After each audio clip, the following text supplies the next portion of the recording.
আসসালামু আলাইকুম ওয়া রাহমাতুল্লাহি ওয়া বারাকাতুহু।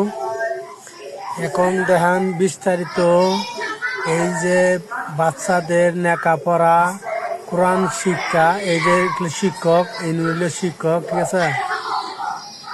বাচ্চাদের লেখাপড়া শিখাইতেছে, কোরআন শিক্ষা দিতেছে। আলহামদুলিল্লাহ আলহামদুলিল্লাহ। এইভাবে যদি প্রতি মহল্লায় প্রতি সেক্টরে যদি আপনি প্রতি গলিতে যদি আপনার লেখাপড়া শিখানি হয়তো, আরবি শিক্ষা দিয়ে হয়তো, তা আলহামদুলিল্লাহ অনেক নামাজি বাড়তো। বাংলাদেশের প্রায় লোকই নামাজ পড়তো।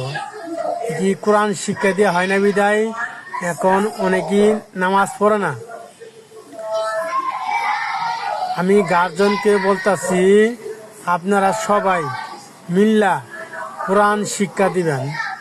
আর বাংলা তো পারাবেনি, তারপরে এর মধ্যে আপনি কোরআন শিক্ষা দিতেই হবে, বাধ্যতামূলক কোরআন শিক্ষা দিতেই হবে। যেইভাবেই পারেন আপনারা বাচ্চাদের কোরআন শিক্ষা দেওয়ান, ঠিক আছে।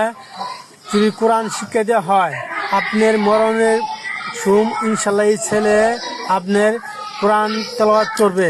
এই কোরআন তেলাওয়াতের ওসিলায় ইনশাল্লাহ আল্লাহর রহমতে আপনার পুরা গুনাহ মাফ করতে পারে ইনশাআল্লাহ। আলহামদুলিল্লাহ আলহামদুলিল্লাহ।